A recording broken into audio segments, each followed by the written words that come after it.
We were just talking about that earlier. How we've been just not really sleeping. Is this because you're getting ready to release music and shit, and it's starting to get to you a little bit? Yeah, it's November 1st. My single comes out, Legendary. Mm-hmm.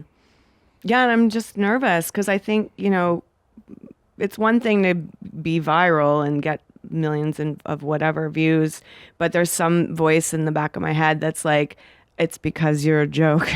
Like everyone thinks it's funny and it's just gonna go, it's gonna go away. And like having this thing pent up in me for so long. I've made music before, but I've been trying to talk myself out of rapping for a really fucking long time. Me and you both. And I knew what was going to come at me when I did it. But yeah, so I'm like, I'm scared. I'm scared I'm scared I'm going to be ignored. It's not even that people aren't going to like it or are. It's that it's going to be ignored. And then I'm like back to doing retirement home commercials and shit. No, I don't think I ever took what you do as a joke because you always seem so passionate about it.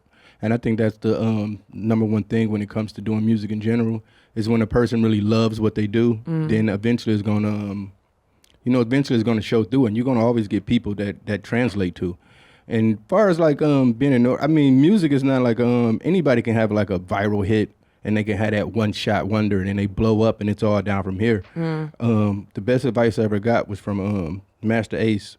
I met him one time and he told me, man, like it's a lot of people that blow up and they get their first song and they shoot to the sky and everything, and it's only down from there. And it's a lot of people that might just, it starts off slow, but then they get this trajectory of it going up and up and up and up. And then there's some people, they never really get to the top, and they never, once it goes up, they just play this middle ground. And the middle ground is like the best spot you want to be because it's more of a sustainable career. And that always plays in the back of my head, and I always think about that. And that's kind of how I played my career out for the most part. I've definitely had my moments where, certain things was more popular than others, but for the most part, I feel like I stuck to my core fan base and the people that like me, and just make sure I keep them satisfied is the only thing that really matter. Not trying to, but we all, with music, you always want to experiment more and you want to do, it's always boring to just do the same thing over and over again. And then what they say, like, if you do the same thing and expect to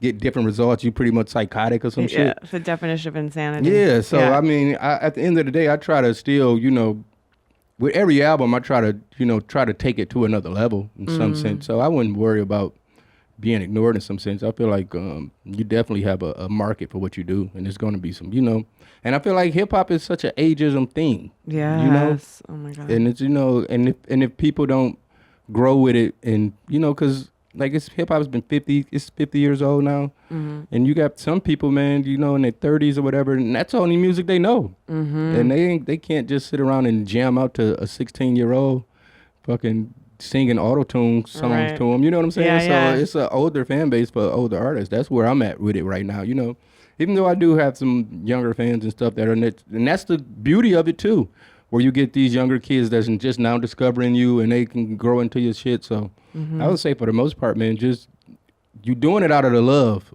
for the most part. So just continue to do that, and everything else will play out. You know what I'm saying? Yeah. Because I like you. I think I see you have fun. You know what I'm saying? Thank you. And that's what music is supposed to be. It's supposed to be fun, man. It shouldn't be the stressful thing, But I try not to harp on it so much at this point. I realize that I'm blessed, and just, not really worry about the bad shit. Even though, we get that voice in our head, and there we go. All right.